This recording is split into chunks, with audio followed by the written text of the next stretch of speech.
शोध एवं राजनीतिक अध्ययन एवं शोध राजनीतिक संस्थान के इस हाल में आयोजित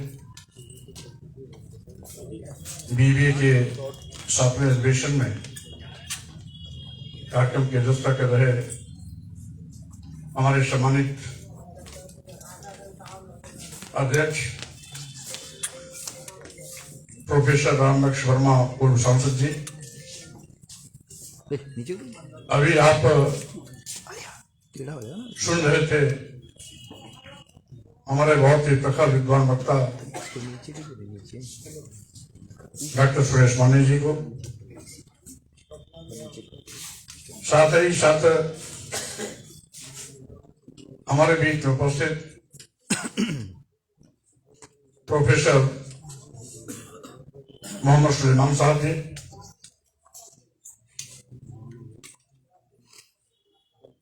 राजस्थान से चल करके आए आदिवासियों, वंचितों, दलितों की लड़ाई लड़ने वाले हमारे संघर्षशील साथी डॉक्टर बेलाराम जी, आज के इस कार्यक्रम के मुख्य आयोजक रामेश्वर ठाकुर जी और कार्यक्रम का संचालन कर रहे हमारे बहुत ही वरिष्ठ सम्मानित साथी जो पूरे देश में एक अभियान चला करके विभिन्न कार्यक्रमों के माध्यम से बीबीए के माध्यम से एससी, एसटी, ओबीसी, माइनॉरिटीज के सम्मान स्वाभिमान को जगाने का लगातार काम कर रहे हैं। भाई साहब सिंह उर्फ भैया जी, धनगर जी, यहाँ पर विभिन्न राजनीतिक पार्टियों के सम्मानित राष्ट्रीय अध्यक्ष,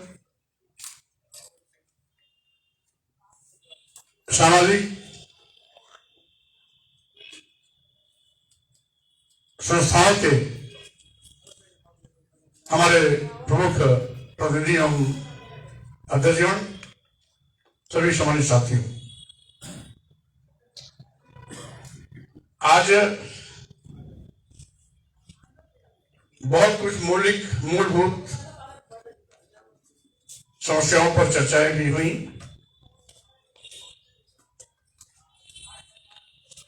सभी सामूहिक मुद्दों को हमारे विभिन्न वक्ताओं के माध्यम से उनका प्रस्तुतिकरण भी हुआ, लेकिन सही मायने में हम सामाजिक परिवर्तन के महानायक ज्योतिबा फुले जी, छत्रपति शिवाजी महाराज,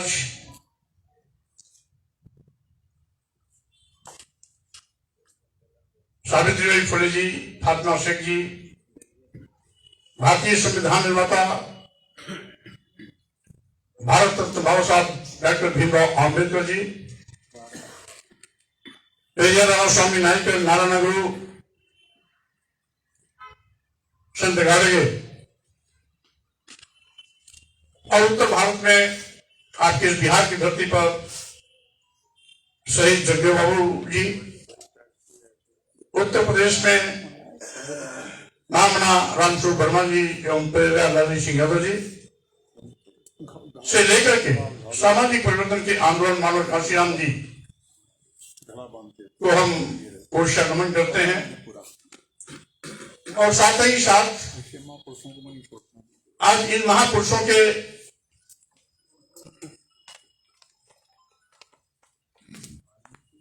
सपनों को कुचलने की कोशिश की जा रही है।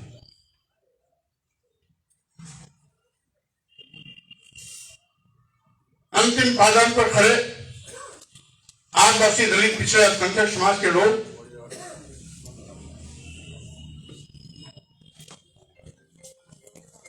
हजारों साल से गुलामी से मुक्त होने के बाद इस स्वतंत्र भारत के संप्रभु राष्ट्र भारत के भारतीय संविधान के माध्यम से जब उनको अवसर आया धन धरती शिक्षा सम्मान से लैस होने का, समान अवसर मिलने के बाद सभी ऊंचाइयों को छूने का, तो वर्तमान में यथार्थवादी ताकतें ये निकेल पकाने उसको खत्म करने पर आमादा है। यूं कहिए कि जो हमें संविधान के माध्यम से अधिकार मिला,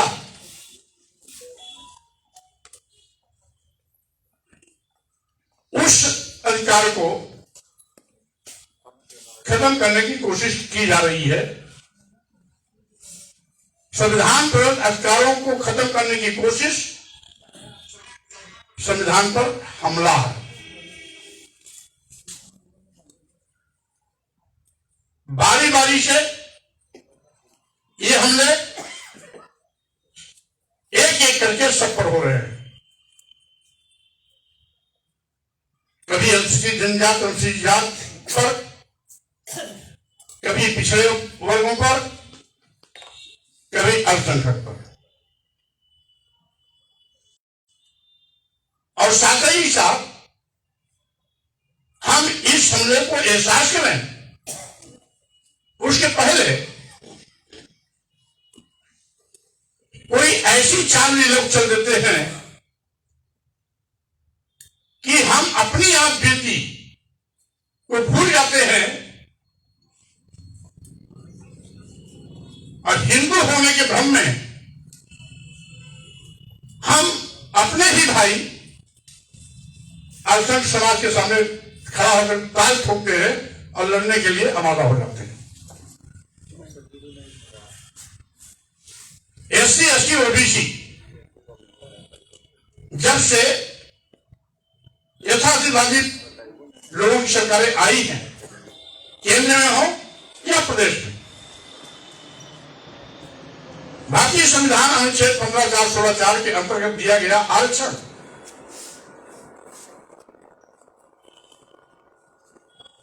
आज शून्य किया जा रहा है। हमने उत्तर प्रदेश के भी तमाम विज्ञापन देखे, केंद्र सरकार के भी तमाम विज्ञापन देखे, किसी में भी 100% आरक्षण विज्ञापन में भी नहीं आया। अनुसूचित जाति जनजाति का आरक्षण, कहीं कहीं तो अनुसूचित जाति को आरक्षण से बिल्कुल गायब कर दिया जाता है, कभी कभी अनुसूचित जनजाति को गायब कर दिया जाता है। आरक्षण दिया भी गया तो अनुसूचित जाति जनजाति दोनों को मिला के जो हमें 23% मिलना चाहिए, ये 3%, 4%, 5% तक लाके लटका देते हैं।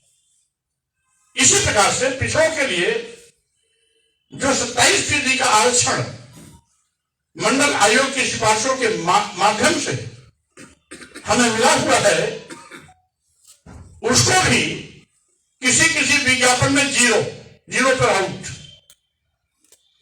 और किसी विज्ञापन में आरक्षण दिया भी तो 5%, 8% और ज्यादा लेके जाके 10% तक फ्रीज कर देते हैं। हम अपने इस आरक्षण की लड़ाई लड़े, उसके पहले भारतीय जनता पार्टी कोई न कोई हिंदू मुस्लिम का नारा देती है, और जब हिंदू मुस्लिम का नारा देती है तो सबसे पहले एसटी एससी ओबीसी हिंदू बनने के लिए अगली कतार में खड़ा हो जाता है, यानी अपने आरक्षण की लड़ाई भूल जाता है। आज आपके बेटे बेटियों का आरक्षण खत्म किया जा रहा है। बाबा साहब डॉक्टर अम्बेडकर ने प्रतिनिधित्व के, हम सबका प्रतिनिधित्व हो, इसको देखते हुए जो व्यवस्था सुनिश्चित की थी, यथार्थवादी ताकतें उसको आखिर की तरह निगल रही हैं। हिंदू मुस्लिम नाम आते ही पूरा का पूरा देश का एससी एसटी ओबीसी हिंदू बन के मुसलमानों से लड़ने के लिए खड़ा हो जाता है। जबकि आप जानते हैं इस देश का मुसलमान, ईसाई, वो भी एसटी एससी और ओबीसी ही है। यहां का जो मुसलमान है वो विदेश से नहीं आया।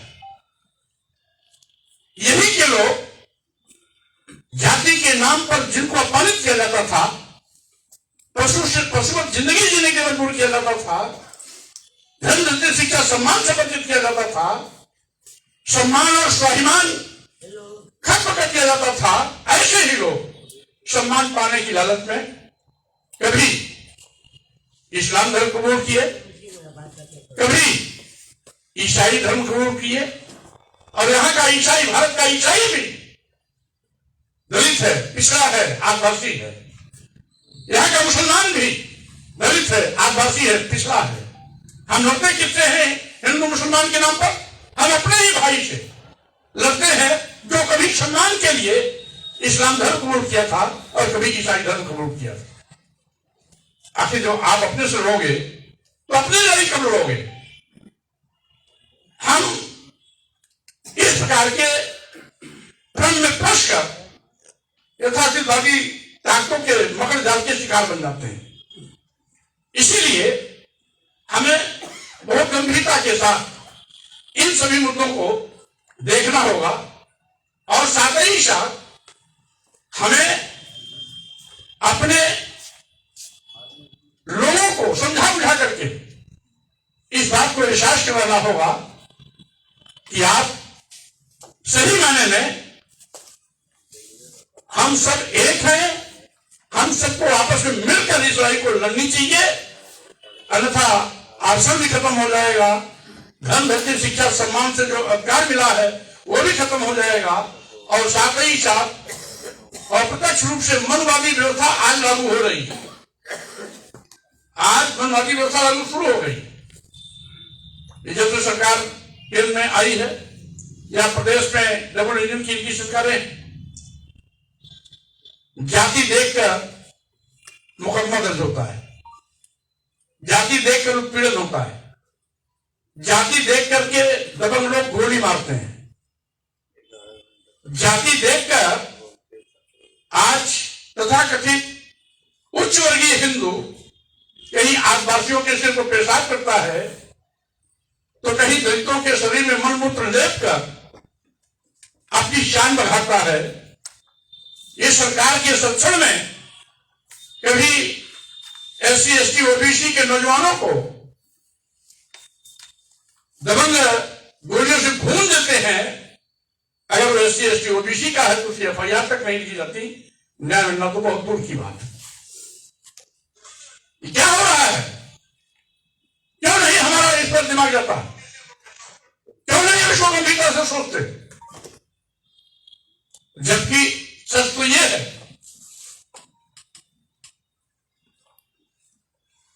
कि हिंदू धर्म कुछ है ही नहीं। माननीय सर्वोच्च न्यायालय ने 1995 के एक आदेश में इस बात को कहा, हिंदू धर्म नाम का कोई धर्म नहीं है, ये एक जीवन शैली। आरएसएस प्रमुख भी मोहन भागवत ने भी कहा, एक बार नहीं, सार्वजनिक मंचों पर 2 बार कहा, हिंदू धर्म नाम का कोई धर्म नहीं है, ये जीवन जीने की कला। यही बात नरेंद्र मोदी ने 2 बार कहा, देश के प्रधानमंत्री। सांप सुन जाता कोई बोलता नहीं। अगर यही चीज कहीं स्वामी प्रसाद मौर्य बोल देते हैं, माने जी कह दे, या हमारे एससी एसटी ओबीसी का कोई व्यक्ति कह दे, तो उसका सिर काटने का, 10 लाख गोली मारने का, जुबान काटने का, हाथ काटने का, कोई 51 करोड़ देता है तो कोई 2 करोड़, कोई 1 करोड़, कोई 51 लाख, कोई 21 लाख, तो कोई 1 करोड़, इस तरह से आप बोली बोलते हैं। ऐसे धमकियां 2 दलों से ज्यादा आई। आखिर क्या है? और सच यही है, हिंदू धर्म कोई धर्म है ही नहीं। अगर होता तो 4 वेद हैं, किसी वेद में हिंदू शब्द और हिंदू का प्रयोग नहीं हुआ। 18 पुराण किसी में भी हिंदू शब्द का प्रयोग नहीं। तमाम स्मृतियां हैं, मनुस्मृति, नारद स्मृति, पराशर स्मृति, कौन कौन स्मृतियां, किसी स्मृति में हिंदू शब्द का प्रयोग नहीं। वाल्मीकि रामायण में भी हिंदू धर्म और हिंदू शब्द का प्रयोग नहीं। यहां तक कि तुलसीदास की रामायण जो 13वीं 14वीं शताब्दी में लिखी गई, अकबर के समकालीन थे, इनके तुलसी की रामायण में भी, रामचरितमानस में भी हिंदू धर्म और हिंदू शब्द का प्रयोग कहीं नहीं है क्या? वो ब्राह्मण धर्म है। अगर सीधे इसको कह देंगे ब्राह्मण धर्म है तो 3% लोग अल्पसंख्यक में आ जाएंगे। उनकी संख्या भारी भरकम दिखाई पड़े, इसलिए क्षत्रियों को भी जोड़ लिया, वैश्यों को भी जोड़ लिया, आदिवासियों को भी जोड़ लिया, शिवदास को भी जोड़ लिया, बैकवर्ड को भी जोड़ लिया। लेकिन ये जोड़े हैं दिखाने के लिए। अभी भी ये दिल से नहीं मानते कि हमारे हैं। अगर दिल से मानते होते तो देश की सर्वोच्च कुर्सी पर बैठी द्रौपदी मुर्मू जी जो राष्ट्रपति हैं, दिल्ली के जगन्नाथ मंदिर में उनको प्रवेश नहीं करने दिया क्योंकि वो आदिवासी महिला है। इसके पहले रामनाथ कोविंद जी ये भी राष्ट्रपति थे, राष्ट्रपति रहते हुए ये पुष्कर ब्रह्मा मंदिर में गए थे दर्शन करने, उनको वहां भी पंडों ने रोक दिया। क्यों? क्योंकि वो भी दलित समाज के थे। अगर सर्वोच्च संवैधानिक पद पर बैठे राष्ट्रपति द्रौपदी मुर्मू जी, राष्ट्रपति रामनाथ कोविंद जी को इसलिए मंदिर में जाने से रोक दिया जाता कि आदिवासी है, दलित है, फिर भी अगर हम अपने को हिंदू मानते हैं तो मूर्खता किसकी है? अभी कुछ लोग कह रहे थे ना, हमारे कुछ वक्ता कह रहे थे आर्थिक तरक्की से सब कुछ पूरा हो जाता है, हम आर्थिक तरक्की कर लेंगे तो सामाजिक सम्मान हमें मिलेगा। ऐसा नहीं, जब भी सामाजिक बात आएगी आप नीच कहे जाओगे। हमें याद है, मैं उस समय इलाहाबाद यूनिवर्सिटी का छात्र था। बाबू जगजीवन राम जी देश के रक्षा मंत्री थे, उप प्रधानमंत्री थे। संपूर्णानंद मूर्ति का अनावरण करने आए थे वाराणसी में, और जैसे ही बाबू जगजीवन राम मूर्ति अनावरण करके वापस गए, वहां के पंडों ने उसे गंगा जल से धोया।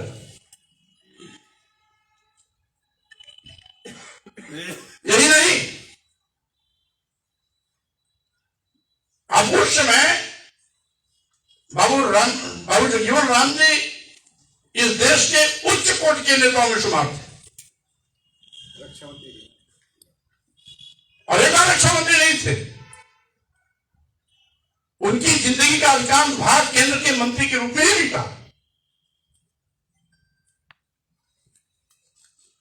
केवल प्रधानमंत्री नहीं बन पाए थे, अन्यथा सारे पद उन्होंने बारी बारी से विभूषित किया था। लेकिन आर्थिक रूप से भी संपन्न थे, देश के बहुत बड़े राजनेता थे, पूरी जिंदगी राजनीति के शीर्षस्थ पदों पर बिताए, फिर भी दलित थे। बड़े पद होने के बावजूद भी, सक्षम होने के, हर चीज से सक्षम होने के बावजूद भी उस मूर्ति को धोया गया था। दूसरा विद्यार्थी था, देखा मैंने। आपके यहीं पर कर्पूरी ठाकुर जी, जिनकी धरती है, वो मुख्यमंत्री बने तो नारा क्या लगा था बिहार में? कर्पूरी कर्पूरा हाथ में लेके हाथ में ले अस्तूरा, ऐसे करके कोई नारा था। या ये क्या है? ये जातीय अपमान नहीं है। मुख्यमंत्री बनने के बाद भी अगर ये नारा लगा तो क्यों जातीय अपमान? उत्तर प्रदेश में रामनिवास यादव जो मुख्यमंत्री बने थे, उनके नारा लगा था, रामनिवास यादव कुर्सी छोड़ राजन में जाके भैंस चराओ, वापस जाओ गाय चराओ। हाँ, भैंस चराओ। यही नहीं, अखिलेश यादव उत्तर प्रदेश में अभी मुख्यमंत्री थे, और जो मुख्यमंत्री आवास खाली किए, यही भाजपा के लोगों ने उस मुख्यमंत्री आवास को पहले मूत्र से धोया, उसके बाद गंगा जल से धोया। ये क्या जातीय अपमान नहीं? इसलिए आप अरबपति बन जाओगे, फिर भी जाति हिसाब पर जब कभी बात चलेगी तो आप नीचे ही रहोगे। आप कभी भी उच्च वर्गीय स्थान नहीं पा सकते हो। और इसीलिए आप चतुर्थ पे हमले हो रहे हैं। हमको इन सभी चीजों पर समझना हो, सब चीजों को समझना हो। ईवीएम क्या है? हमारा मताधिकार जो पहले वोटिंग सिस्टम से होता था, बैलेट पेपर के माध्यम से, पाश्चात्य देशों की देखा देखी यहां पर भी ईवीएम का प्रयोग शुरू हुआ। जिन लोगों ने ईवीएम का प्रयोग शुरू किया था उन लोगों ने बंद कर दिया, क्योंकि इस पर उंगली उठी कि ईवीएम पर हेरफेर होने की आशंका जताई। इसी पर पारदर्शिता बनी रहे, इसलिए उन्होंने बैलेट पेपर वोटिंग पर चले गए और ईवीएम को बैन कर दिया। लेकिन हमारे यहां लोग ईवीएम को बंद नहीं करना चाहते, इसलिए इसके दुरुपयोग के माध्यम से ही वो बार बार सत्ता में आ रहे हैं। अपने निकम्मेपन के बावजूद भी, जनधार खोने पर भी ईवीएम का दुरुपयोग कर वो सत्ता में आ जाते हैं। हाँ, इतना जरूर है कि ईवीएम के दुरुपयोग को जस्टिफाई करने के लिए इसमें भी वो खेल खेलते हैं, जिसको देखते बहुत छोटा प्रदेश है, 10, 20, 50 सीटों में सरकार बननी गिननी है, उसमें हाथ नहीं लगाते ये कहने के लिए कि बाद में कि अगर भाई ईवीएम का दुरुपयोग होता तो हमारी सरकार क्यों नहीं बनती। और जहां बड़ा प्रदेश होता है वहां गेम कर जाते हैं। महाराष्ट्र में गेम कर गए, जानते थे कि झारखंड में इनका जनरल भी नहीं था, और बिना मुख्यमंत्री के दुरुपयोग हो नहीं सकता। दोनों चीजें हैं। ईवीएम का दुरुपयोग वही होता है जहां प्रधानमंत्री का मन मुताबिक मुख्यमंत्री भी हो। महाराष्ट्र में मुख्यमंत्री था, खेल हो गया। हरियाणा में मुख्यमंत्री था, खेल हो गया। जम्मू कश्मीर में मुख्यमंत्री नहीं था, खेल नहीं हो पाया। झारखंड में मुख्यमंत्री नहीं था, खेल नहीं हो पाया। ये बात दीगर है। कभी कभी गफलत में ईवीएम के दुरुपयोग करने से गुरेज करते हैं। जैसे इस बार 2024 पार्लियामेंट में उत्तर प्रदेश में क्या हुआ, राम मंदिर का इन्होंने किया था उद्घाटन। इनको गलतफहमी थी कि राम के नाम पर वो बयान चलेगी कि हम एक तरफा सारी सीटों को जीत जाएंगे, और इसीलिए वहां ईवीएम का दुरुपयोग नहीं हुआ। अपोजिशन का अच्छा परफॉर्मेंस आ गया। तो इसलिए आज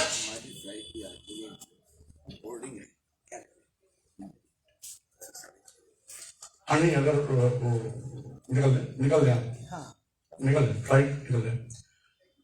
तो इसे साथियों मैं आपसे कहना चाहता हूं कि आज ईवीएम का दुरुपयोग का मतलब हमारे वोट के एतबार पर डकैती, हमारा जो संवैधानिक अधिकार वोटिंग का है उस पर डकैती। इसलिए ईवीएम सिस्टम खत्म हो, इसका एक ही समस्या का निदान है, क्योंकि ये 100% जो उसका पेपर आता है, क्या नाम, पेपर ट्रेल, पेपर, उसको 100% कभी काउंट नहीं कराएंगे।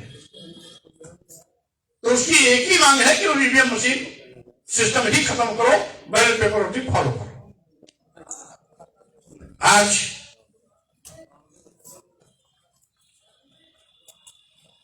आज ये तमाम मुद्दे कुछ जानबूझ के छल जाते हैं।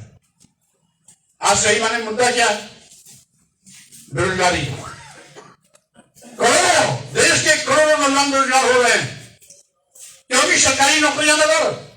अब जो सरकारी नौकरियां लगा तो आरक्षण भी अपने आप खत्म। भाई सरकारी सेवा में आरक्षण की व्यवस्था होती थी जिससे SC ST OBC लाभान्वित होते थे। अब सरकारी नौकरी ही नहीं आएगी तो आरक्षण तो अपने आप खत्म हो गया। यही नहीं, अभी आउटसोर्सिंग के माध्यम से नौकरी दी जा रही है। जब चाहे निकालें, जब चाहे रखें। और फिर देते कितना है? 8,000, 9,000, 10,000, 11,000, 12,000। अब 12,000 में कोई पोस्ट ग्रेजुएट लड़का क्या खाएगा, क्या बचाएगा, क्या अपने बच्चों को पढ़ाएगा, क्या अपने मां बाप की तीमारदारी में देगा? ये समस्या पर चर्चा ना हो, बेरोजगारी पर चर्चा ना हो, महंगाई पर चर्चा ना हो, किसान समस्या पर चर्चा ना हो, महंगी शिक्षा पर चर्चा ना हो। अभी आप कह रहे थे ना कि हमारे महापुरुषों ने हमें पढ़ने लिखने के लिए प्रोत्साहित किया। ये तथागत बुद्ध की धरती है। बुद्ध ने भी कहा था अपदीपो भव, अपना प्रकाश आपसे मनो, जब तभी संभव है जब आप शिक्षित होंगे। बाबा साहब डॉक्टर अम्बेडकर ने भी कहा था शिक्षित बनो, संगठित और संघर्ष करो। उन्होंने भी शिक्षा के लिए हमें प्रेरित किया, प्रेरणा दी। जिसमें फुले जी ने भी कहा था कि शिक्षा के अभाव में मति मारी गई, मति के अभाव में वृत्त मारा गया, और वृत्त के अभाव में वृत्त मारा गया, वित्त के अभाव में गति मारी गई। नतीजा है कि हम विकास में पीछे हो गए और पिछड़े हो गए। यहां तक कि कुरान में भी इस बात की एक आयत है उसमें मोहम्मद साहब ने कहा है इल्म लेने के लिए तुम्हें चीन भी जाना पड़े। मुसलमानों ने कहा था इल्म लेने के लिए तुम्हें चीन भी जाना पड़े तो चले जाना, लेकिन इल्म जरूर लेना। यानी हमारे महापुरुषों ने सभी ने शिक्षा के प्रति हमें आगाह किया। लेकिन ये क्या कर रहे हैं? क्योंकि संविधान के माध्यम से हमें तो पढ़ने लिखने का अधिकार मिल गया, लेकिन ये क्या कर रहे हैं? ये शिक्षा इतनी महंगी कर दे रहे हैं कि अब गांव का गरीब मजदूर किसान के बच्चे पढ़ ही नहीं पाएंगे। यानी जो 85% आबादी वाले लोग हैं उनके बच्चे शिक्षा का अधिकार होने के बावजूद भी वो शिक्षा से वंचित हो जाएंगे। भाई शिक्षा का अधिकार मौलिक अधिकार है, लेकिन उस मौलिक अधिकार को क्या कर रहे हैं? उसका औद्योगिकीकरण कर रहे हैं। और औद्योगिकीकरण कर रहे हैं, नतीजा है कि धीरे धीरे इन एजुकेशन संस्थानों को भी उद्योगपतियों के हवाले करने की इनकी सोच है। और जब अभी ये सरकारी विद्यालय के रूप में चल रहे हैं विश्वविद्यालय, जब अभी उनकी शिक्षा महंगी हो गई, 100 गुना इकट्ठा फीस बढ़ा देते हैं, फिर आप उससे कोई बोलता नहीं। पहले यूनिवर्सिटी में अगर 5 रुपया फीस बढ़ती थी तो पूरे प्रदेश की यूनिवर्सिटी का छात्र संघ सड़क पे आ जाता था। लेकिन अभी केंद्रीय विश्वविद्यालय इलाहाबाद कितना देर चलेगा भाई, जहां पर 400 रुपए फीस थी, सीधे 4,000 रुपया कर दिया। बीकॉम में 450 थी, उसे 4,500 कर दिया। BSc में 500 थी, उसे 5,000 कर दिया। एक भी छात्र संघ पूरे प्रदेश में आवाज नहीं उठा पाया। यह शिक्षा महंगी इसलिए की जा रही है कि जिससे SC ST OBC के बच्चे हायर एजुकेशन न ले पाए। ये हमें अतीत में ले जाना चाहते हैं। कुछ नहीं काम करो। मोची का लड़का मोचीगिरी कर रहा है, भंगी का लड़का सफाई का काम कर रहा है, सब्जी बेचने वाला लड़का सब्जी बेचे तैयार कर रहे हैं, दूध दही बेचने वाला दूध दही बेचे, जूता बनाने वाला बेटा जूता बनाए, दौरी भौंकी बनाने वाला का बेटा दौरी भौंकी बना है, यानी बर्शखोर, बांस का काम करने वाले का लड़का बर्शखोरी का काम करे। यानी ये हमारे अतीत को फिर से लेना चाहते हैं। जो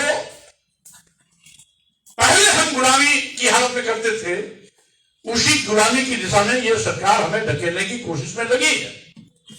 हमें इन गहराइयों पर जाना पड़ेगा। आज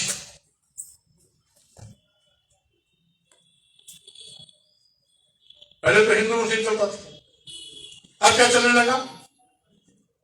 मस्जिद और मंदिर। क्या है? ये मूलभूत समस्याओं पर चर्चा ना हो, ध्यान भटकाने के लिए इनका हथकंडा। अभी एक मस्जिद में इन्होंने सर्वे कराया, अब इनका फैशन बन गया, हर मस्जिद में मंदिर खोलने का सिलसिला चल चुका। अरे भाई, इतिहास तो कूदो मत, गले मुर्दे मत उखाड़ो। अगर गले मुर्दे उखाड़ोगे तो तुम्हारा ये फैशन तुम्हारे लिए महंगा पड़ेगा। आज अगर तुम मस्जिद में मंदिर खोलने का सिलसिला चालू करोगे तो आगे आने वाले दिनों में आपका ही अनुकरण करके लोग मंदिरों में बहुत मठ खोलना शुरू करेंगे। तब जाकर के आपको ये लगेगा कि आपने जो नया फैशन शुरू किया ये आपके लिए भारी पड़ गया। इस सर्कल से बाहर आना चाहिए। ये केवल तिक्रम क्या है कि एससी एसटी ओबीसी को, इनको हिंदू मुस्लिम और मस्जिद मंदिर में फंसा के रखो।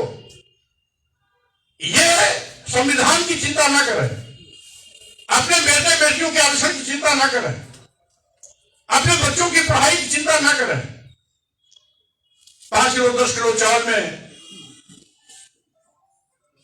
मस्त रहे, हमारा जिंदाबाद बोले और फिर से गुलामी की जिंदगी जीने के लिए मजबूर हो।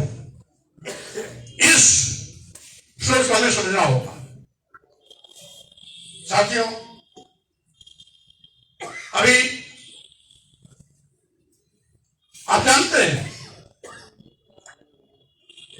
इस देश में इसी जातीय उत्पीड़न से बचने के लिए कभी हमारे ही लोग एससी एसटी ओबीसी के लोग ईसाई बने, मुस्लिम बने। गुरु नानक जी ने सिख धर्म जात के इसी सम्मान स्वाभिमान के लिए बहुत पहले अतीत में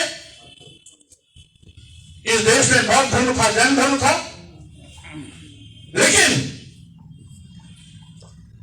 ये ब्राह्मण धर्म, जिसको हिंदू धर्म के रूप में परिभाषित करते हैं, ये लोग बहुत दूर की कौड़ी खेल रहे हैं। उससे हमें सावधान रहना चाहिए। जब पिट गए, मैंने कई बार इस पर प्रहार किया। हिंदू धर्म पर जवाब देने में यथाधिकारी ताकतें फेल हो गई, तब इसको सनातन कहने लगे।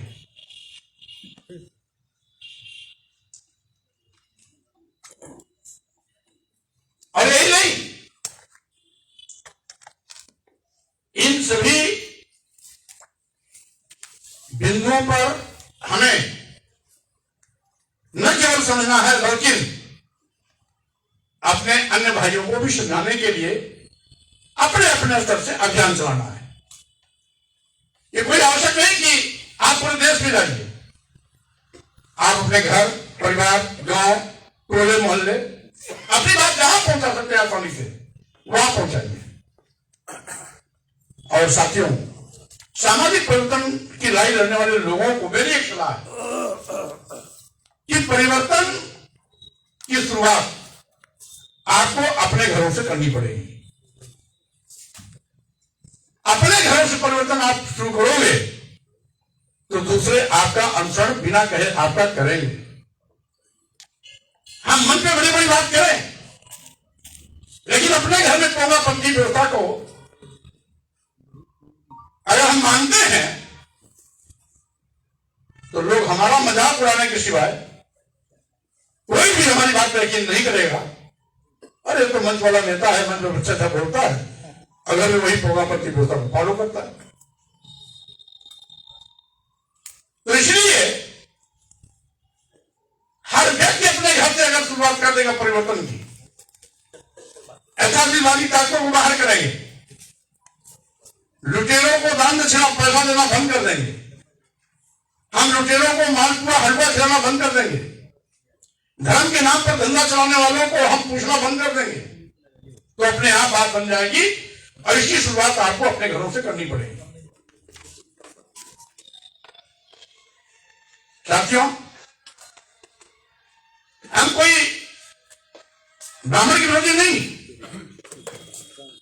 लेकिन उस व्यवस्था की विरोधी जरूर है जो व्यवस्था हमको नीच कहती है, धर्म के नाम पर हमें नीच कहती है, अधम कहती है, सम्मान देने से परहेज करती है, अपमान करने के लिए प्रेरित करती है, जात-छूत शब्दों का प्रयोग करके हमें गाली देती है।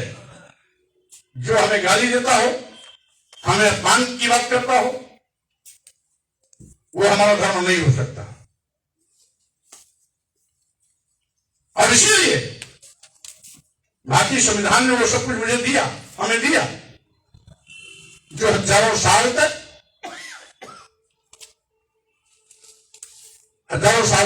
जिससे हमको वंचित किया गया था,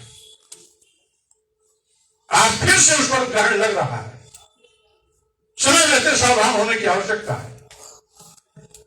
और इसी के साथ ही साथ अभी कुछ बहुत लोग मिले थे, कह रहे थे जैसे मुस्लिम बोर्ड है वैसे बौद्ध मठ, बौद्ध कल्याण बोर्ड बनना चाहिए।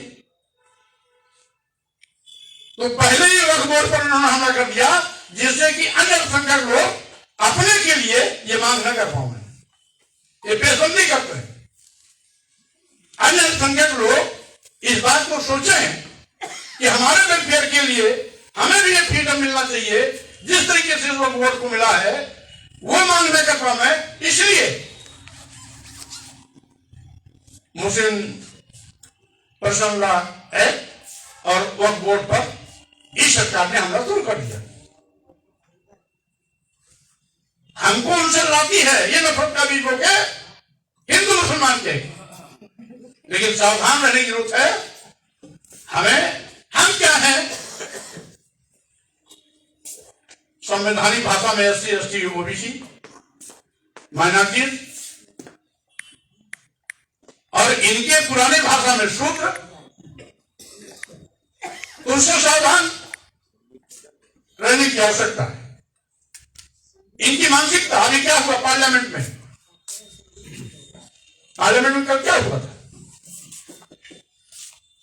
अंबेडकर अंबेडकर अंबेडकर अंबेडकर जितनी बार लड़ते हो, अगर इतनी बार भगवान को लड़ते तो शायद स्वर्ग मिल जाता। क्या है ये सीधे सीधे हमारे महापुरुषों का अपमान है। और साथ ही साथ इनके मन में क्या है, इसी बहाने वो बाहर भी आ गया। कहेंगे सबका साथ, सबका विश्वास, सबका विकास, और मन में क्या है, जहर बोया हुआ है। जो डॉक्टर अंबेडकर को नहीं दे सकता, भारतीय संविधान निर्माता को सम्मान नहीं दे सकता, वो हमें आपको सम्मान देगा क्या? ये जो SC, ST, OBC के नाम पर सत्ता पद में भाजपा और सत्ता पद में सांसद विधायक बैठे हैं ना, इनकी हैसियत गुलाम से ज्यादा कुछ नहीं। ये गुलाम है। जैसे लोग पहले अपने हरवाहे चरवाहे को MP, MLA बना लेते थे, ठीक उसी तरीके से ये गुलाम है। इनकी कौम को काट दिया जाएगा, ये उप भी नहीं करेंगे। इनसे उम्मीद मत करना। गुलाम होता है, गुलाम रहते समाज नहीं कभी नहीं रह सकता है। इसलिए डॉक्टर अंबेडकर ने कहा था गुलामों को गुलामी का एहसास करा दो, गुलामी की जिंदगी को खुद तोड़ देगा। हमें एहसास कराने का प्रयत्न करना चाहिए। गुलाम को गुलामी का एहसास कराना चाहिए, क्योंकि आज नहीं तो कल हो सकता है उसका स्वाभिमान देख जाए, तार ठोक करके वो जंजीर को तोड़ करके आपकी जमात में खड़ा हो जाए। अगर हम जमात गुलामी की एहसास भी नहीं कराएंगे तो उसको सत्ता से भोग ही रहा है। वो तो गुलाम बनकर के अपनी ही कौम को लूटने, रौंदने, काटने पीटने काम करता ही रहेगा। इसलिए हमें गुलामों को गुलामी का एहसास भी कराना है, कोशिश करनी है उसका स्वाभिमान जगह आपकी जमात के साथ खड़ा हो। साथियों, क्योंकि समापन की ओर कार्यक्रम बढ़ रहा है और हमारी ख्याल में 30-35 वक्ता आज सारे दिन में यहां बोले भी हैं। एक तरह से काफी सकारात्मक बहस हुई है, इसलिए मैं बात को लंबी नहीं करना चाहता, लेकिन इतना जरूर है कि जैसे कि बिहार के प्रवेश ने बताया, ये सामाजिक परिवर्तन की धरती रही। यद्यपि कोई दलित आंदोलन बड़ा खड़ा नहीं हो पाया, लेकिन सामाजिक परिवर्तन में बिहार सदैव आगे रहा है। समाजवादी आंदोलन के पुरोधा लंबे अरसे से इस धरती पर क्रांतिकारी कदम उठाते रहे हैं।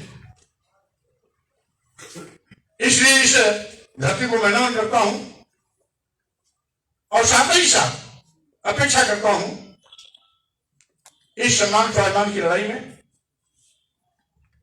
आप सभी को सक्रिय भूमिका निभाने के लिए लोगों के बीच में जाना है, समझाना है, गुलामी मानसिकता के लोगों को गुलामी का एहसास भी कराना है। और आज जिस तरीके से हम आप सबके हितों पर हमले हो रहे हैं, उनको रोकने के लिए मजबूत संगठन के साथ हमें अपने सम्मान, स्वाभिमान, अधिकार, आरक्षण आदि की रक्षा के लिए तैयार भी होना है। इन्हीं शब्दों के साथ मैं आप सभी लोगों को बहुत बहुत धन्यवाद देते हुए अपनी बात को विराम देता हूं। जय भीम, जय भारत, नमो बुद्धाय।